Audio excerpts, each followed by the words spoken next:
Penegakan hukum di Indonesia. Penegakan hukum, law enforcement, adalah kegiatan untuk melaksanakan atau mengimplementasikan hukum menurut kaidah-kaidah atau norma-norma hukum terhadap setiap pelanggaran atau penyimpangan hukum. Secara konsepsional menurut Surjono Sukanto, penegakan hukum adalah kaidah-kaidah yang mantap dan mengejawantahkan sikap tindak sebagai rangkaian penjabaran nilai tahap akhir untuk menciptakan dan memelihara serta mempertahankan kedamaian pergaulan hidup. Ciri-ciri penegakan hukum 1. Keharmonisan antara berbagai peraturan perundang-undangan yang berbeda derajatnya. 2. Sistem penegakan hukum sangat dipengaruhi oleh aparat penegak hukum antara lain terdiri dari politik, pengacara, jaksa, hakim, petugas, lembaga kemasyarakatan. 3. Fasilitas pelaksanaan hukum harus memadai. 4. Kesadaran kepatuhan hukum dan perilaku masyarakat akan sangat mempengaruhi kualitas penegak hukum untuk dapat mengukur tingkat kesadaran kepatuhan hukum dan perilaku masyarakat. Masalah penegakan hukum di Indonesia. 1. Problem pembuatan peraturan perundang-undangan. 2. Masyarakat mencari keamanan bukan keadilan. 3. Uang mewarnai penegakan hukum. 4. Penegakan hukum sebagai komoditas politik, penegakan hukum yang diskriminatif. 5. Lemahnya sumber daya manusia. 6. Advokat tahu hukum versus advokat tahu koneksi. 7. Keterbatasan anggaran. 8. Penegakan hukum yang dipicu oleh media massa. Peran penegakan hukum di Indonesia. Peran penegakan hukum di Indonesia mewujudkan pengadilan yang mandiri, tidak dipengaruhi oleh pihak manapun, serta mewujudkan rasa aman dan damai pada masyarakat setempat, dan peran kini belum berfungsi karena adanya intervensi dari pemerintah dan pengaruh dari pihak lain terhadap putusan pengadilan. Moral dan akhlak aparat penegak hukum yang masih rendah. Kemudian lemahnya penegakan hukum disebabkan oleh kinerja aparat penegak hukum yang tidak menunjukkan sikap yang profesional dan integritas moral yang tinggi. Maka dari itu peranan penegakan hukum di Indonesia harus sesuai dengan memadai sehingga terhindar dari hal tersebut serta dapat mempengaruhi pelaksanaan penegakan hukum untuk berperan secara optimal dan sesuai dengan rasa keadilan di dalam masyarakat, dan berperan juga untuk meningkatkan pemberdayaan terhadap lembaga peradilan dan lembaga penegak hukum.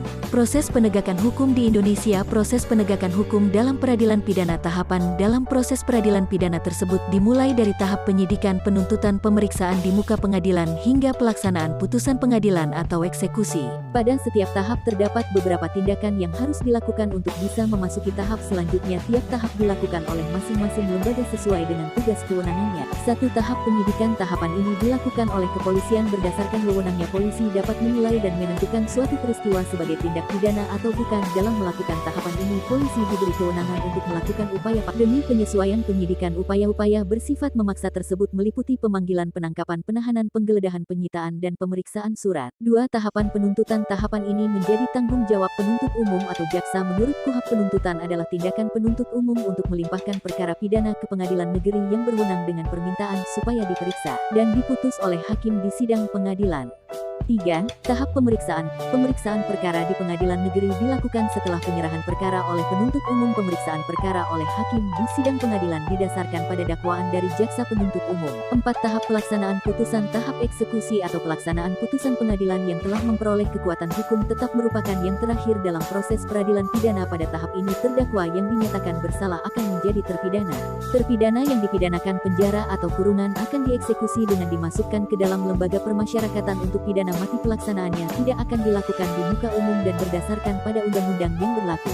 Upaya pemberdayaan lembaga peradilan dan lembaga penegak hukum. Tujuan dari pemberdayaan peradilan dan lembaga penegak hukum adalah untuk meningkatkannya kembali kepercayaan masyarakat terhadap lembaga peradilan dan lembaga penegak hukum. Negara Indonesia sebagai negara hukum tentang adanya kebebasan peradilan yang telah dijamin dalam Undang-Undang Dasar 1945 hasil amandemen dan Undang-Undang Nomor 4 Tahun 2004 tentang kekuasaan kehakiman. Maka dalam rangka mewujudkan penegakan hukum peradilan demi terciptanya lembaga peradilan yang bebas dari pengaruh pihak manapun, ada beberapa hal yang perlu untuk dilakukan, yaitu peningkatan pemantauan dalam proses membuat keadilan menjadi transparan untuk mempermudah kerangka kerja untuk pemantauan dan peningkatan manajemen dan sistem manajemen keadilan terpadu. B. Tentukan sistem perekrutan dan proses yang lebih ketat dan pengawasan yang lebih ketat. C. Meningkatkan kesejahteraan hakim lembaga penegak hukum lainnya, menunjang terciptanya sistem peradilan pidana yang terpadu melalui sinkronisasi perundang-undangan yang mengatur tugas umum dan aparat lainnya. E. Penguatan peran advokat dan notaris dengan mengoptimalkan standar Etika lingkungan F. Peningkatan kurikulum pendidikan supaya menghasilkan pembuatan perangkat hukum khusus terintegrasi moral yang tinggi. G.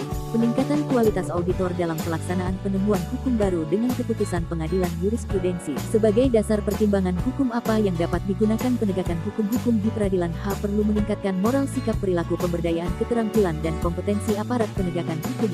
Pengembangan mekanisme pembayaran alternatif. Penyelesaian sengketa di luar pengadilan. C. Meningkatkan mekanisme tanggung jawab yudisial kepada publik. K. Melakukan pembinaan kepada masyarakat baik di luar maupun di dalam lembaga permasyarakatan. Upaya lembaga penegak hukum. 1. Kepolisian. Upaya yang dilakukan polisi adalah memiliki tanggung jawab untuk menindak pelaku-pelaku kejahatan agar tercipta situasi aman dan tentram. Karena itulah polisi memiliki keterlibatan secara langsung dalam efektifnya penegakan hukum di lingkungan masyarakat. 2. Kejaksaan. Upaya dari kejaksaan adalah memaksimalkan pelaksanaan tugas dan wewenang mengoptimalkan tugas pelayanan publik di bidang hukum. 3. Kehakiman. Upaya yang dilakukan oleh hakim adalah mengembang tanggung jawab dan menjalankan kewajiban untuk memastikan agar hukum dan keadilan ditegakkan dengan baik berdasarkan yang tertulis maupun tidak dan keputusannya tidak boleh bertentangan dengan asas dan keadilan berdasarkan Tuhan Yang Maha Esa. 4.